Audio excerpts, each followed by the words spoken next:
and a pen in case you need to ask questions or comment in the last part of the meeting. I'll just okay that message. Just pre-meeting arrangements. Please remember to mute your microphone if you are not addressing the meeting. Raise your hand during the question and answer section if you wish to participate. We will get to you in the queue. Please be polite and then stick to the topic relevant to the questions you're going to be asking, please. And also, if you have comments to make, please make them relevant to what the topics is for tonight. Careful what you say. The meeting is being recorded for later use as information and training material. We have moderators and cybersecurity people that will eject any person from the meeting if there's a risk of disruption or impolite behavior. Act like a self-governing person in all your communications, please, and thank you. Good evening, then, every man and woman aspiring to a life of freedom and abundance in South Africa. It is the 27th day of January 2026, and we welcome you to our virtual living Zoom for a casual discussion with our guests. It's only going to be me and Wim, so we are your guests this evening. The most important guests are, of course, the status corrected, fellow men and women that drew their line in the sand and said enough. We also welcome interested people that managed to get the link to the meeting by special invitation. You are free to join in with us and evaluate the information shared tonight for yourself. Just always remember, do your own research. Make sure you verify every fact that anyone communicates to you. That includes myself and anyone else participating in this meeting. The information we will be sharing is in no way exhaustive, but we will try to be as accurate as possible and comprehensive as possible. So please take notes if you can. There will be question and answer time during the second part of the meeting. Okay, we thank Willem Fourie for being willing to be a guest to help me tonight to just give you some information around the assembly, its survival, very important information, I think. Wim, thank you for your dedication and example. You can fire away. What is an assembly and so on? Yeah, thank you. I think the first thing we need to understand or have understanding of is when we talk about an assembly, we're not talking about a club. It is not an exclusive process where we choose who joins and who does not join, who may or who may not join the Land and Soil Assembly.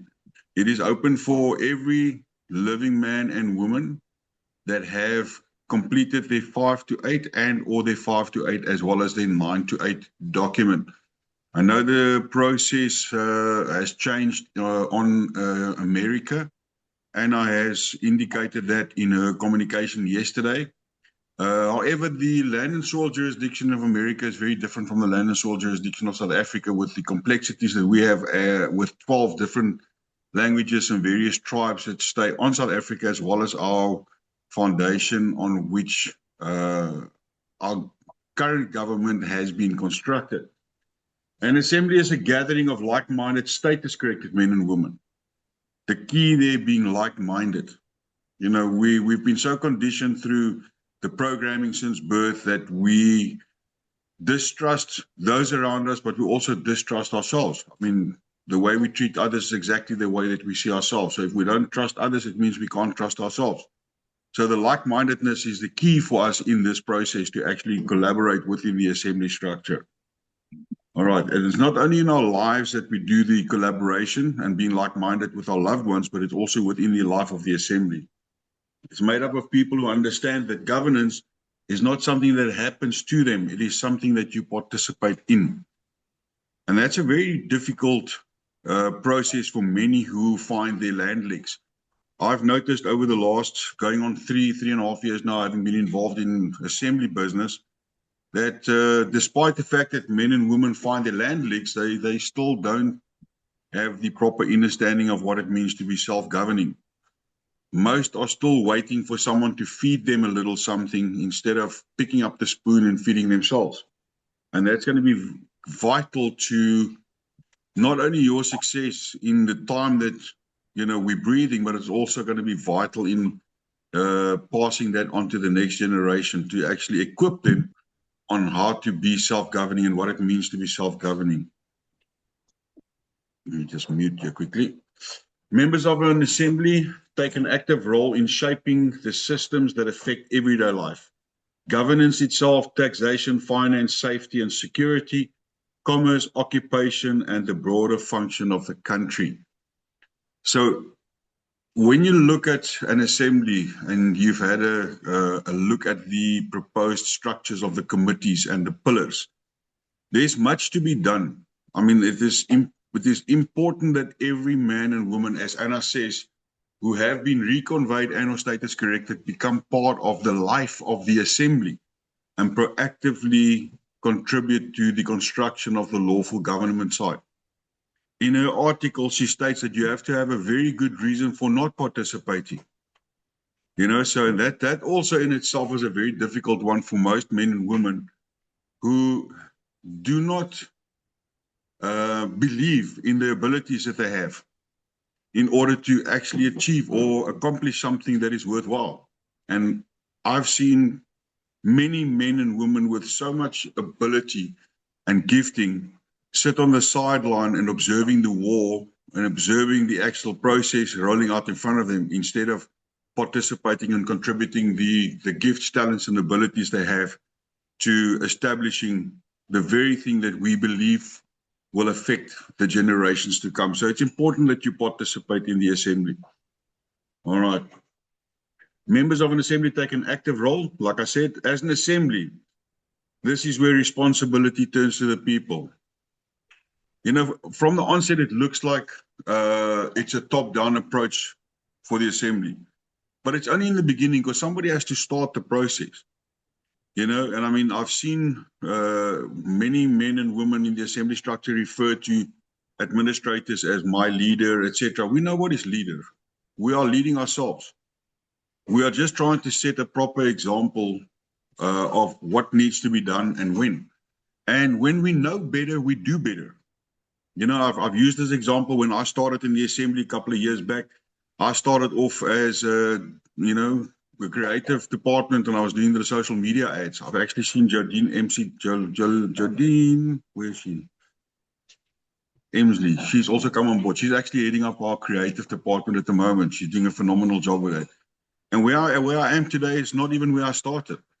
I never knew where I'm going to sit today is where I'm going to sit. But as things evolve, you actually begin to find out where and what is your passion. You know, and if you function in the very thing that you love, you don't feel like you're working a day in your life. And that's the key. You got to find that sweet spot and you got to be able to function 80-20 principle within that sweet spot in your life. All right. Now, what makes an assembly survive? The answer is very simple. Say again, Monet. That's where I come in now. It's very simple, active participation. An assembly survives only when every man and woman understands that participation is not optional. And by extension, a country survives in exactly the same way.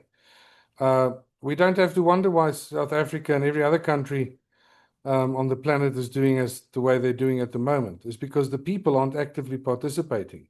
It's only a few people that are stuffing all of us around.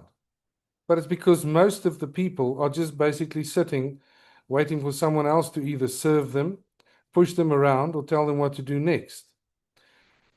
History shows us that when a population becomes passive, it becomes predictable, and a predictable population is easy to manipulate. When people withdraw, those people who understand power step in. They infiltrate your judicial systems, the financial systems, the regulatory bodies, and they reshape those systems for their own benefit. They're not going to do it for your benefit.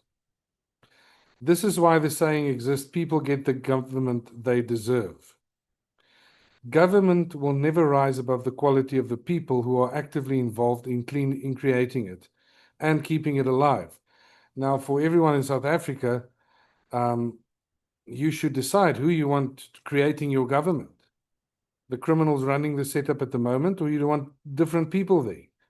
If you want different people there, you are the first different person that can start. you can volunteer, you can do a lot of things. There's really a lot you can do to change your government. And that then brings us to the volunteers. Wim, take it away.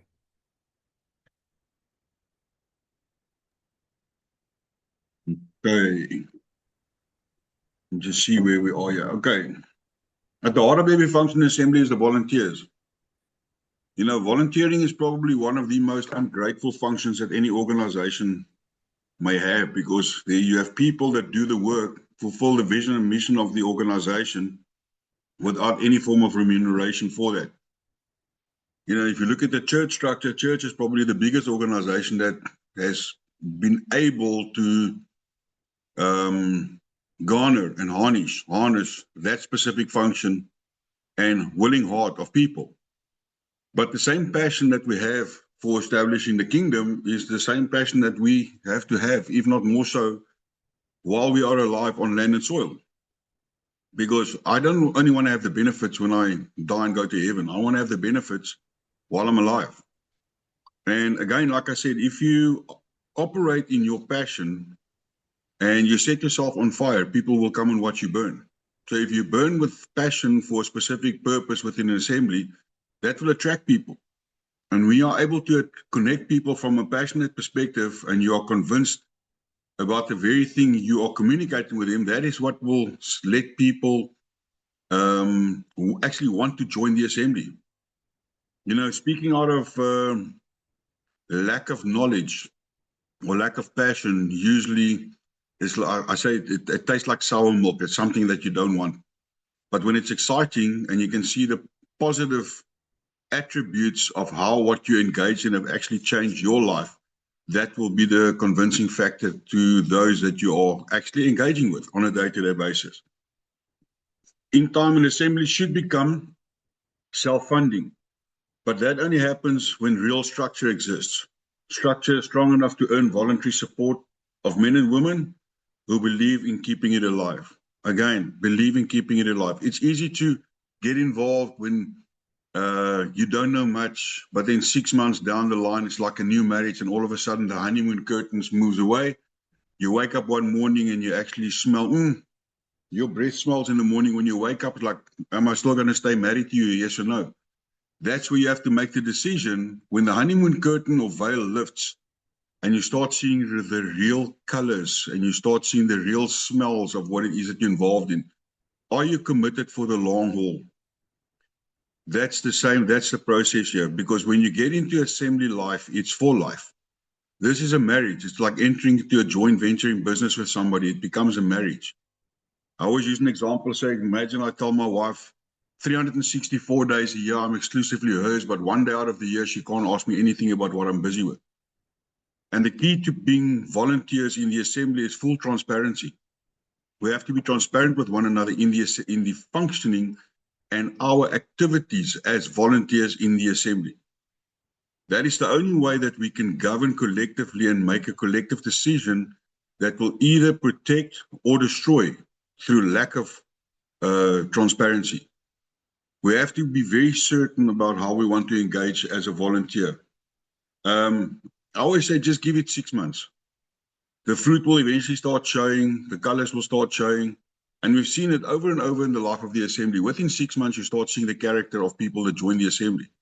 What are the actual true intent and purpose and heart of those people that have joined the assembly?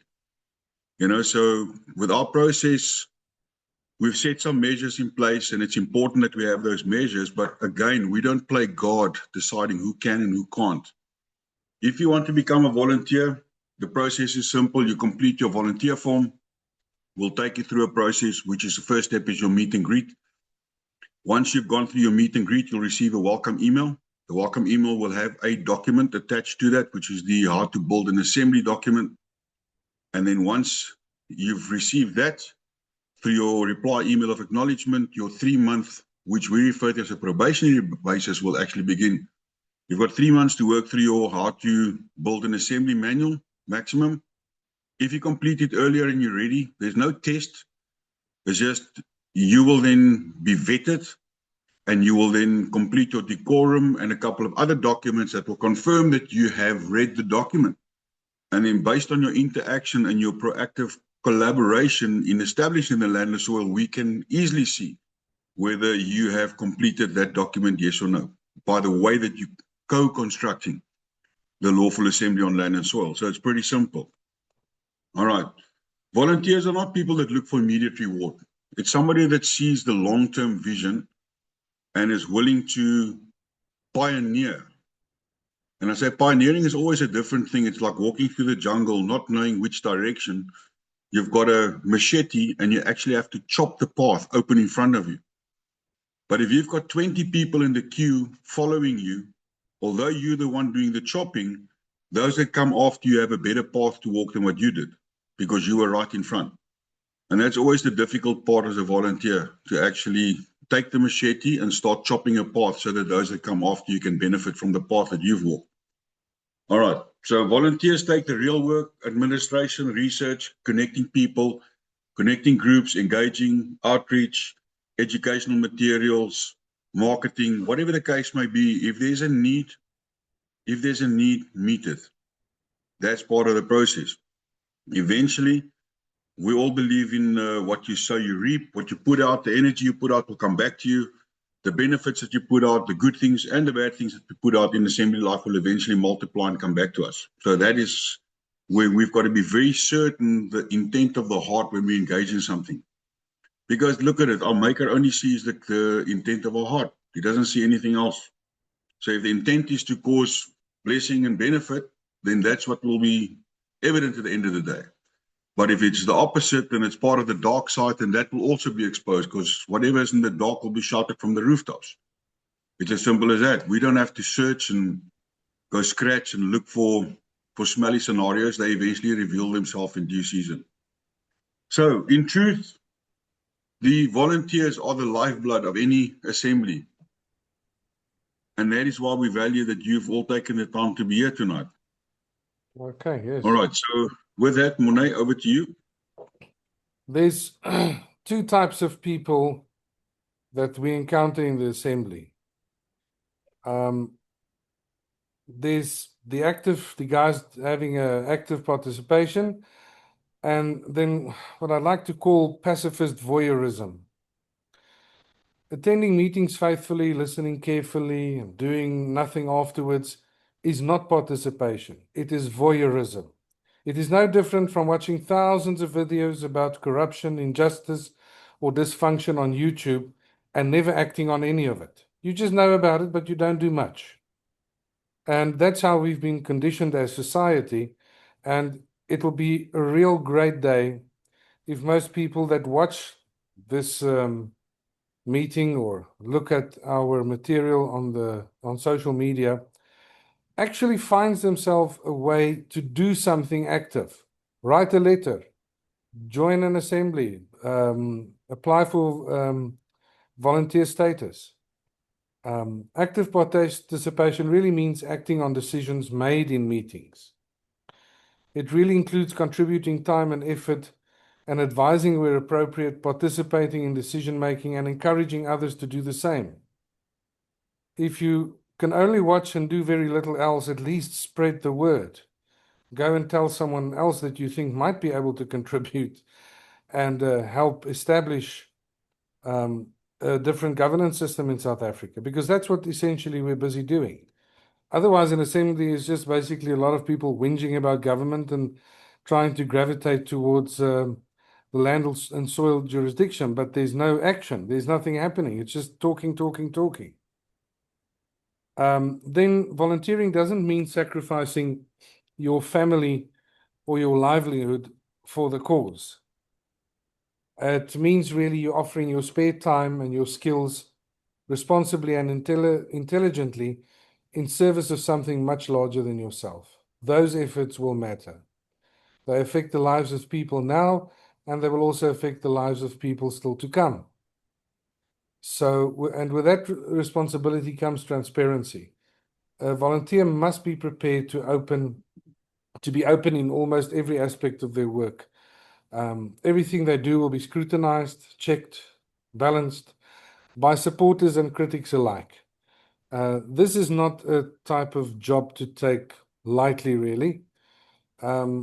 volunteer, you always get the idea of someone that just kind of shows up and helps a little bit here, a little bit there, commits here, a little bit there, and then they can easily just disappear as well. In this case, we're really looking at installing a new government system for South Africa. And if you are part of the volunteers, that's what you're busy building. Something we must always remember is, if you are volunteering at the moment, that volunteering job might stop in the future when all the structures and base has been built for this new governance system in South Africa, and you can go on merrily on your way and carry on with your business as usual, live a life in peace with your family, but knowing that you've built a governance system that has resilience and is robust enough to maintain itself. Some of the volunteers might find themselves maintaining their volunteer status in their assembly for until the day they die, if it's important enough to them. So it's really a great journey to become part of. Wim has gone through the vetting, so we won't be going through that again. But that's what keeps the assembly alive. Volunteers are the lifeblood of any assembly, and without the volunteers, we can really stop whatever we're doing right now. Because those are the people that speak to other people, that get people to think about reconveying, think about doing the 5 to 8 and the 9 to 8, getting active in building a new governance system.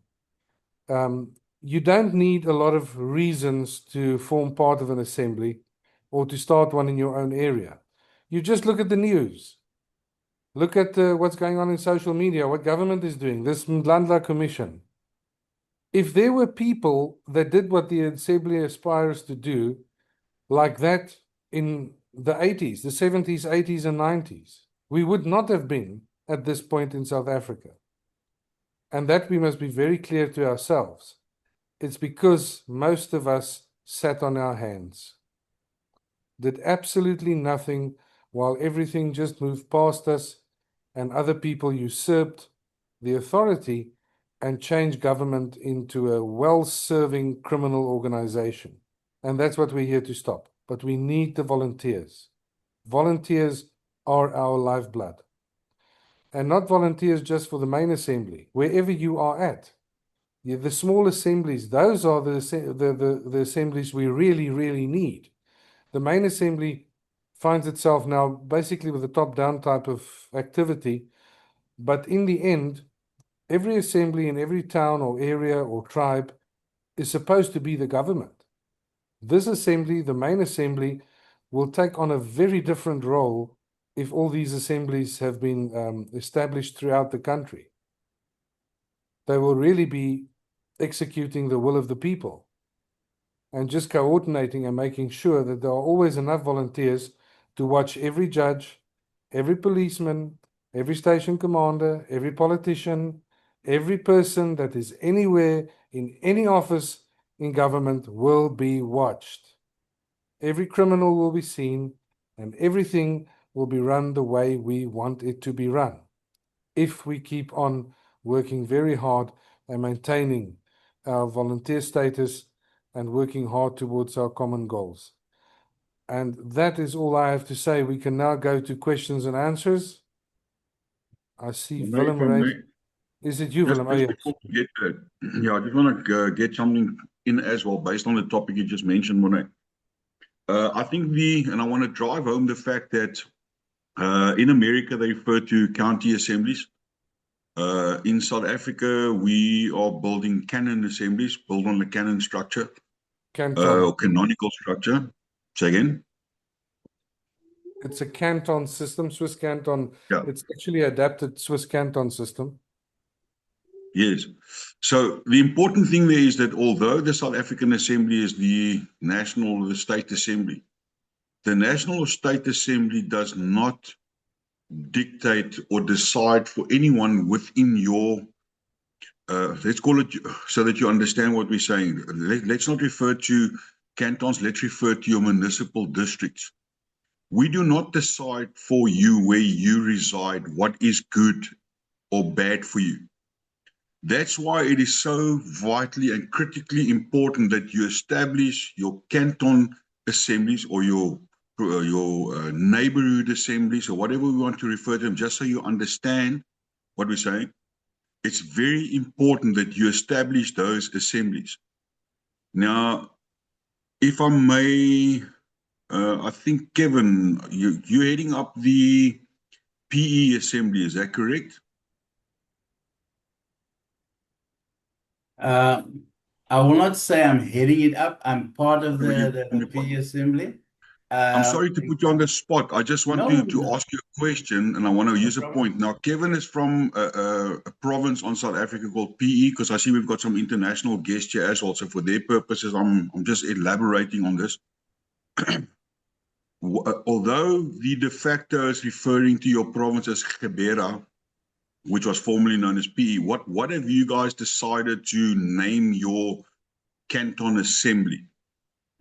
Basically, what we came up with a name. We called it the Windy County, like windy, like it also points to what people are always talking about, the Windy City, also the Friendly City. But if you look at the four winds behind it, then also the prophetic behind it, it's much more than just like the windy assembly type of thing. And we have like in our group pastors and that now went and they actually went deeper into, where the prophet spoke to the bones to come alive, speaking to the four winds and that. And that is basically what we're basing it on. And we have now identified, and we are at the moment structuring our committees, so that when we are ready to build, then we know exactly, like, we've got medical, we've got schools, we've got Excellent. the military, and the military will obviously want to talk to you as well, because I know that you are heading up that as Marshal at Arms as well. But this is basically, and a lot of it, Wanda at the back of it, she is assisting us and guiding us as to what we should be doing. And we also then had a few of us like filling out our volunteer forms and submitting it. And from what I understand, that there will be vetting done. Now, what is not clear to me is, like, because we are talking about vetting to head up in our county assembly, does that also automatically fall under the South African Assembly, or is there a distinction between the two? I want to just put that on pause. I just want to finish why I asked you what it's called. And for the benefit and sake of everybody that's on this call, the point I was trying to drive home here is what you decide as a county, a canton assembly, or what we refer to as a neighborhood assembly, just for the sake of this discussion, is up to you. Like Kevin and them have decided they call it the Windy City. We've got another assembly called Gamagara Assembly, which is the Gamagara district. So that one is called the Gamagara Assembly. So it is vitally important that everyone listening, and that will be listening online, for you to get knowledge of how to construct the assembly. We cannot stress that enough. And the only reason we're saying this is that we are not the ones deciding what is good for you within the area that you stay. That's why you have to start your assembly, and it'll be the voice of your assembly that will decide what is good for your people in your area. Over to you, Morné. Yes, I just want to make sure everyone understands. When it comes to cantons and identities of people, no assembly can dictate to anyone what their identity and their how can I say, put this, their the actual thing or part of their identity that draws them together. If you're a Christian community, predominantly Zulu, then you might form your own canton. If you are a Zulu community with a lot of Muslims, they may form their own canton or their own, how can I say, grouping within a canton. What's beautiful about the canton system is it relies on law. You can't do whatever you want in terms of to other people. You can't kill anybody. You can't do no harm, do no evil. But your identity is something that remains unique to yourself. And that makes it beautiful for South Africa, because you can really, with 12 languages, there's at least 12 or at least 11 tribes, and these guys can form their own cantons wherever in the country, and they don't have to necessarily be all in the same province or geographic area. They can be split up in various cantons, be present there, and still form part of their governance system in their area.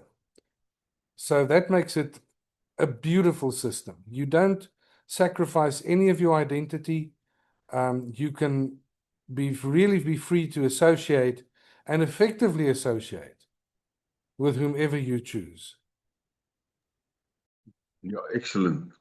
Thanks for that, Monet. So, Kevin, just to come back, once you have gone through your relevant processes and you begin to construct your assembly in your area, you will then have to vet your people out of your area based on the same criteria that the state assembly has. Now, coming back to part of the vetting, what's important is that in order for you to be a volunteer, we don't select them, or you don't select them casually. Reputation, their capacity to participate, education may play a factor, because that will be a deciding factor where they will stand or eventually end up within the pillar structure. Willingness to be transparent, etc. So all those factors play a major role, and we can't make that decision on a national or state level. That is something that you have to decide within the area where you establish your assembly, because you are going to be the one that has to work with those men and women. I hope that makes a little bit more sense, Kevin. So if there's anyone that has questions, when you look at your screen at the bottom, there's a little heart for those that don't understand Zoom. If you click that, it says raise hand. When you're done, you can just click it again, say lower hand. Alternatively, just open up your mic and then say, may I? And we will allow you to have a speaking turn. When you're not speaking, please mute your mic so that we don't have any disturbances. And please don't interrupt anybody else while they're busy speaking. So any questions? While we're waiting for someone to think up a question, Wim, it's also important for people to understand that when you are a volunteer, it really means you change status. You become a citizen of the assembly. And if you do not wish to be on that status anymore, you don't suddenly find yourself on a wasteland of belonging nowhere. You're a volunteer, you're a citizen. If you stop being a volunteer, you are still a person that is status corrected. There is not everyone that is status corrected is a volunteer. So we have a lot of volunteers that come in and go over time, but everyone that's left has not suddenly become unstatus corrected or unfaithful or whatever. They just have a different status. So volunteership or volunteer status is just that. It's a status. You've been vetted, you are willing to participate, and there's, of course, the risk of being very much in the public eye of the assembly and the people, because, I mean, everyone shares these links, and you must be very careful what you say and how you say it. But your participation is really what backs your reputation here. And then if you've decided, listen, yeah, it's taking too much time, I have to pursue something else in your life, maybe a different career or move, then you simply say, right, I'm changing my status. And if you feel like taking it up again at some point in the future, it's just the same process. So please, if somebody changes status from being a volunteer to not being a volunteer, it doesn't mean they've done something wrong, or there is something wrong in the assembly, or there's some breach or something like that. It's purely a status issue. All right, are there any questions?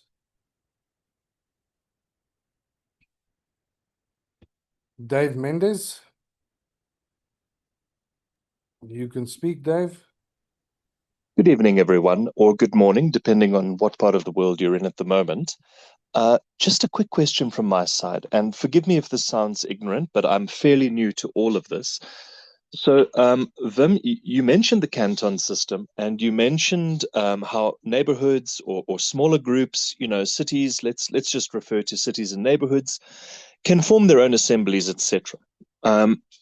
My question is, looking further on down the line, what prevents us from sitting in a situation where we have 100, 200, 300 different cantons or assemblies, and nobody can really agree upon anything? What is the unifying factor that holds everybody to the same proverbial truth, so that we're all on the same journey together and we all wind up at the same destination?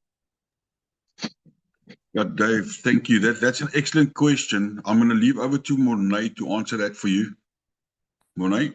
Yeah, sorry, Wim, I'm jumping in there because Jardine and I have been working at this feverishly to be able to explain it. What happens is, for example, let's say you stay in a neighborhood where you have, let's say, about 5,000 people, and you have 8, 9, 10 groupings in that geographic area. Every one of those groupings will have to have the same objectives. Our objectives is stop government overreach, return to land and soil jurisdiction, not dispose of entirely or get rid of government or be whatever. We just want government to be what we want it to be. We want to be active citizens. We don't want government overreach. We want land and soil, natural law, customary law, divine law applied in our areas or wherever we are in the country. Those must be the laws that govern us. Other commonalities will be we need to have active participation in government and our governance systems within our area. And we want to make decisions in our area for our area. We don't want somebody from Cape Town deciding for someone in Gauteng, or deciding for someone in KwaZulu-Natal how they should conduct their life, their business, how they operate their roads, and so forth. Geographic areas of commonality, of course, will be resorted to. We simply cannot support the government structure at the moment in South Africa, where it's got too many regional or provincial administrations. It's hellishly expensive. It's drawing border lines or boundaries, splitting up communities. It's doing all kinds of horrendous things, and that should stop. So if you have a lot of people finding that they actually have an active part to play in their small little area, they will then work together a lot better. There will be far better cohesion. Because let's say you said, Dave, if there's 300 little assemblies, fair enough, there'll be 300 assemblies. However, once a year we all meet, like in the Swiss canton system. Everyone sends a representative. There's 6 weeks for discussing everything, and then we go home and we implement in our area. But then you are welcome in your own area to have your own meetings and assemblies. The idea that the name assembly really means a composite of various parts functioning together for a common goal. So in your area, you might find that you have Muslims, Christians, African religion people, atheists, and they all want to form their own group. Well, fair enough, fine. You can form your group. However, there's common law, natural law that you have to stick to. So whatever you want to do with your identity, you can do that. However, this is the baseline. You stick to this. For example, Sharia law will be fine in your small little neighborhood community, but you step a toe outside of your community and try to enforce Sharia law, you're going to have trouble. The same for Christians. You can't expect everyone to become monotheistic. The African people staying next to you, but they may not infringe on your rights. Your area remains Christian. And that's the kind of respect we're going to be having for each other. That's what brings the cohesion, because then everyone can sit together and say, well, you know, as atheists, we only have one little house in the neighborhood and we have 4 people that want to move in. Can we find an area where we can live peacefully with every one of you? And then everyone will say, okay, well, we don't mind you staying there. There's 4 houses there, go and stay there, no problem. We have to work out our problems locally. You can't have someone from government showing up and telling you exactly what to do. That just doesn't fly anymore. And it really doesn't matter how many assemblies you have. If you have all these people coming together with the same base law, respect for one another, the same common goals, we assume, I must say, we assume this, that everything should be fine. Of course, you are going to get detractors and people that want to cause divisions and problems where there aren't any problems. But for that, you need wise people. And every community knows who is wise in their area, who is active in their area, who they can trust. And those people will be the leadership that aggregate to, let's say, neighborhood council, and neighborhood council will send one representative to city council. And city council will send one representative to Metro Council. And Metro Council will send maybe 4 delegates to National Council or to Provincial Council, and so forth, so that you don't have millions of people showing up for meetings. So there's already structure to that. That makes a lot of sense. We are looking at the canton system as a recommendation, but we have to adapt it for South African conditions. Does that kind of answer your question, Dave?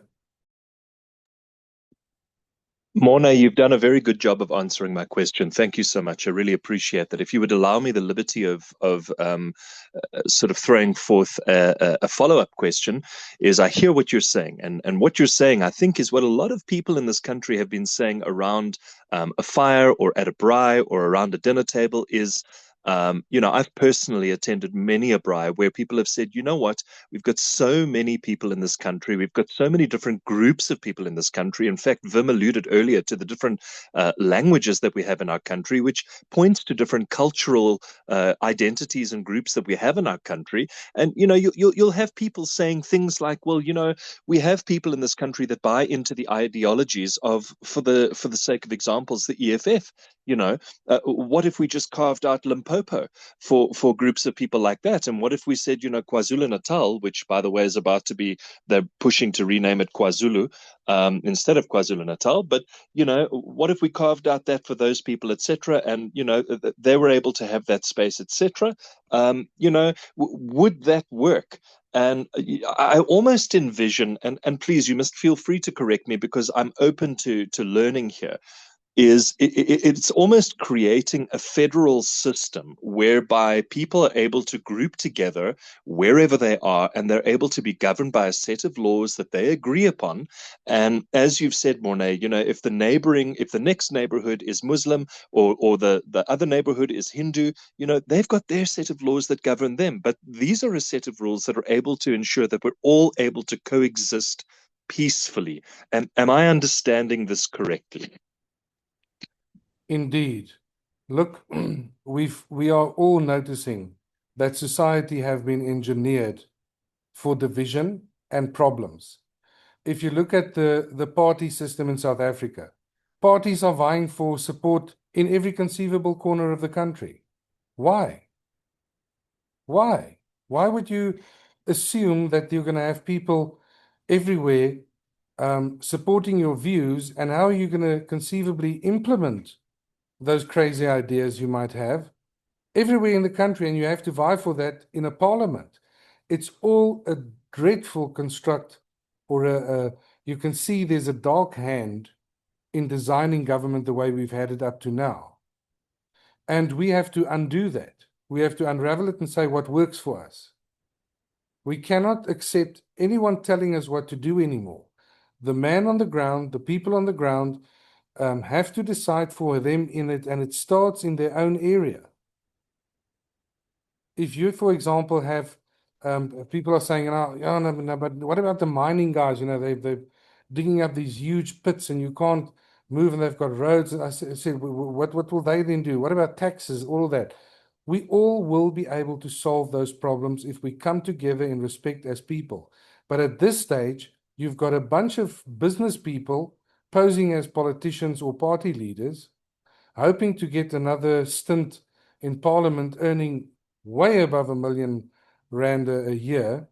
And they certainly don't have you and my best intentions at heart. Doesn't matter for who you vote for. With all respect to Groenewald, it's making in huge inroads because of just sanity. He's just one guy.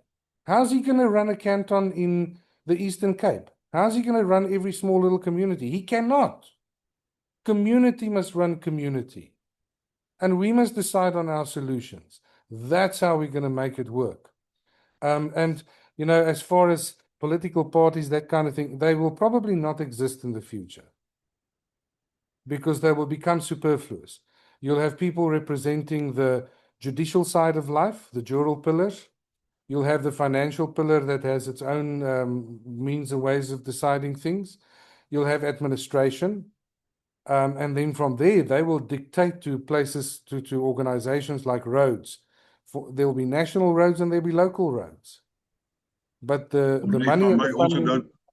If I may, Murray, don't forget the law enforcement section as well. Yes, and then which you will have be able to pull the string of peace right through all, even if it's 1,000 cantons, all the sheriffs and peacekeepers within the militia pillar or peacekeeping pillar will operate under the same level to actually distribute and manage or guide the actual peacekeeping throughout the state itself. Yes, if we have a large enough representation, it's possible that the parallel system will work hand in glove with the current criminal system. In the sense that we're going to say to them, listen, yeah, you've been playing around long enough now. We've got our courts established. We find that you have these criminals in your system that you are not being able to sort out through your judiciary or through your security forces. We are going to arrest those individuals. We are going to prosecute them, and we will also do the entire criminal justice thing properly, 100% on the book. But we can do that now because I listened to some influencer saying that in Johannesburg or in Gauteng, 90% of the police force are working for gangs. How do you solve that? Somebody has to arrest these people and start hearings. Now imagine if 90% of the cops are corrupt, it is conceivable that about 80% of the judges are going to be corrupt because they are blackmailing these people. And it's not as if they're willingly making stupid decisions or frustrating the public. They are being forced to do that for a few individuals for personal gain. So we can stop that, but we need the numbers. You need assemblies formed in every little hook and cranny of the country so we can affect that, make that happen. Yes, Dave, I see you tried again. Forgive me, Morné. I'm just taking the opportunity while I have it. Two more questions, and then I promise I'll shut up. Morné, first question. What would you say to somebody who, and I want to use the example of Oom Piet Groenewald. What would you say to someone who says, yes, we hear what you guys are saying as the South African Assembly, but how are you different from, for example, a political party who could turn around and say, well, yes, we hear what they want to achieve, we hear what they want to do, but look at the likes of the DA. They are advocating for a federal system, and they have enough boots on the ground, and they've got ward councillors that could effectively run these neighborhood assemblies or these local assemblies. How would you explain this system being different to them, firstly? And then secondly, as my closing question, you look at the start of something like this, and it's very much like Rome being formed in its early days. How do you manage local assemblies or local groups that could potentially disagree with one another to the degree where you have a bunch of warring tribes that do not get along with one another? How do you manage that as an organization on the whole? Thank you for your patience. I think the best answer I could give, and I'm certainly by no means the most intelligent person on this this meeting, I would first of all see where our problems come from. You mentioned Rome. That is where our problem comes from. We've, at the assembly and the people that are like-minded to us, have noticed and seen where the problem is. It's banking. It started with the Roman Empire. The Roman Empire just evolved into a church, and the church evolved into a bank. And the bank evolved into all kinds of, how can I say, reserve banks or reserve currency systems, and running the show in their way. Whatever you think you're running in a government, you're actually running it for the banks and for the obscene, very few wealthy people running the planet. Now, that is changing at the moment. And that is going to continue to change until all those people have been either moved to different places or have been eradicated physically. Now, they know this because I don't know if you're familiar with Project Looking Glass, where they did computer simulations to see where everything is headed on Earth. And these guys know and understand that in the end, that will be the change that take place. So your primary frustration for causing war and problems is going to be dissolving in the future, very close in the near future, because you're not going to have people that tolerate deception and criminality anymore. I can assure you, most of the tribal issues and problems are because of either corruption or because of boundaries being set by someone that they didn't agree with initially. Most of them have a good idea about their history and where they come from. And most of them are so tired of fighting and nonsense that they will really jump to a sensible solution. And they all know the solutions. We all have solutions. We must just get together on ground level to work at those solutions. The problem with the party system is it's hierarchical. You have a top-down kind of influence, but then even with a party system, you still have government to contend with, the corrupt police, the corrupt national systems, and that's been permeating even our local systems. So the only way to resolve this is to start at local level and move upwards. So no, you're not going to have a party. We don't want an EFF or a Freedom Front Plus. That is not going probably to exist in the future. You're going to have a canton or a community and an assembly saying, this is what I want. And I will get what I want. For example, let's say you have 5 completely opposing communities in the same geographic area. They all have their geographic area of influence, and there they will be respected. And national or the federation will enforce that. And the guys on the ground, those 5 peoples will soon see, no. This guy wants to actually operate in 3 of these areas because he wants to make money, but he's defrauding people from the one area to the other. Arrest him getting out of here. Because they're going to communicate. They're going to be effective in their communication and their respect for one another. That's why we're saying your identity is something you have. You are supposed to protect it. You are supposed to live it, and you are supposed to be able to wake up every morning with 20 good reasons to wake up and go about your business. That is the best I could explain it in the very simplest of terms. Now, I know there's going to be a huge question about how do we transition to that. We have to start from the ground up. Form assemblies, start communicating with government and tell them you're unhappy. Start activist lifestyles without being combative. We're certainly not recommending that we suddenly take up arms and take over the government. That's crazy. That's stupid. Because there's only 90% is a lot, but there's only a few people you need to arrest to resolve your entire problem. We know who to arrest. And we are going to seize that opportunity in the future very peacefully. And the kind of people we are working with actually had judges approaching them and saying, please just establish your courts, because we cannot live with this blackmail anymore. We are being threatened with our lives, our children's lives, if we don't decide for the bank or for the businessman or for the criminal. We have serious problems. We cannot do our work anymore because the police are so corrupt, they cannot arrest anyone. So we have to form this parallel system to assist to clean that up. But if we sit on our hands, we're going to be overrun. There's going to be another 400 years of disaster. Dave, I hope Yeah, that Dave, answered some of your question. Monet, thank you, Dave. We're going to allow one more question just for the sake of time. I don't want to waste anybody's time. We 2 minutes from an hour. For those that are comfortable to stay on beyond an hour, you're welcome. If you want to exit, you're also welcome to exit. But Dave, over to you with your closing statement or question. Thank you very much. I'll keep it very brief. Monet, thank you so much. You've done such a good job at answering my questions. One last question.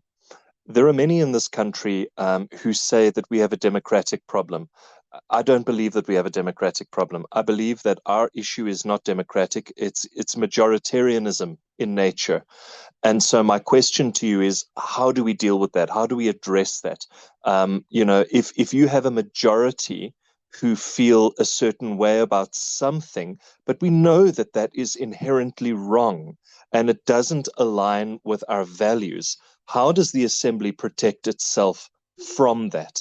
And in closing, I just want to say thank you so much for the opportunity. It's been wonderful hearing your thoughts, and you've done an excellent job at opening my mind up to all of this tonight. So thank you so much. Okay, for one thing, when it comes to decision making, you will never have majority rule in a canton system because the diversity does not allow for it. So your majority people usurping authority and power over other people is completely negated by that larger group being able to form smaller groups, because it is very unlikely, for example, to say that all the Zulus in KwaZulu-Natal, and I think there are around 8 million of them. I'm not 100% sure. I can be corrected. Let's say there's 10 million of them. There's going to be 2 million Christians that don't want to go to war. There's going to be at least 1 million Muslims that are willing to go to war. There are 4 million true Zulu tribal people that are willing to go to war. You're going to have in that area Indians living there, Christian, Hindu, whatever. So when they get to a table to decide whether we're going to go to war or we're going to make a decision on what's going to happen today, it's very difficult for one group to dictate to absolutely everyone, because you only have one vote as an identity. Unless they all decide, of course, like we're Zulu and we're going to murder all our Christians, we're going to stick to animist African religion. Who will allow that? Nobody will allow that. The entire country will be in uproar and will go to war with those people. So a canton system actually is probably the best mechanism to protect minorities and majorities alike, because the majority has then the responsibility to take care of the minority to achieve their own objectives. For example, let's take a province like Limpopo, where you have the platinum belt is there. Those communities earn huge amounts of money. So you can just imagine the kind of corruption you're going to have there if one tribe are responsible for making the music everyone else has to dance to. With a canton system, it's impossible. There's going to be too many people with unique identity rising up for assemblies and canton that will say, well, no, sorry, you are the tribe that is living there and the mine is on your land, but now you can mine on your piece of land, but the moment you stick your nose over that boundary, we are going to charge you some hefty fine for your trucks, for destroying our roads. So you better work with us, otherwise there are ways and means for us to make life very difficult for you. You have to work with us. You must really, in a canton system, you must love your neighbor and you must make sure your neighbor loves you. Otherwise, they will soon form a belt against you and they will work you out. It's going to be just like that. And that's why I really love the Canton system. There's beautiful mechanisms you can build in there. And with that, I yield. And then, Wim, I think that was our last question. Thank you, Dave. No one else raised a hand for a question. So we assume they all had kind of your questions in mind. Thank you, everybody, for participating. We love you to bits. Let's meet again next week, around about the same time. And we have another topic for you. And please come with questions and also send us suggestions if there's anything you would like to have us discuss. Wim, over to you. With that, I Thank yield. you. Thank you, Monet. Also, Marshal at Arms. Again, Monet, as our chairman for the Assembly, you've done a phenomenal job at guiding the Assembly towards becoming a standing Assembly. And thank you for your effort and, you know, just the love and affection you're putting into living men and women on land and soil. So, Marshal at Arms, thank you for being present tonight. Just in closing, I want to encourage all of us in the sound of my voice tonight that we adopt an internal stance that says each week, each one, bring one. If each of us just bring one person a week to the Assembly and introduce them to the process, we will start seeing an exponential growth of the Assembly, and eventually this will snowball to the point where we as the people have a voice. So whatever has stopped you from utilizing your voice as living man and living woman, may that be moved from you tonight so that you start operating freely, liberally, to go out and tell other men and women, or shall we refer to them as people because they have not been status corrected yet, of what it means to become a living man and a living woman. And with that, I thank you very much for your time.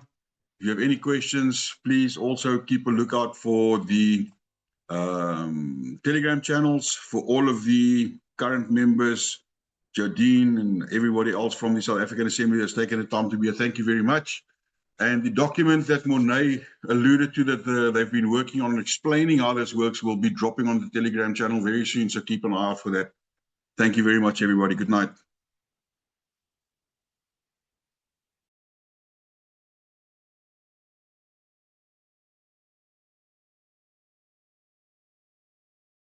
Thank you, Monet. Good night. Good night, everybody. Good night, Okay, good night, everybody. everyone. Good night, Good night, good night. everybody. Bye. Thank you.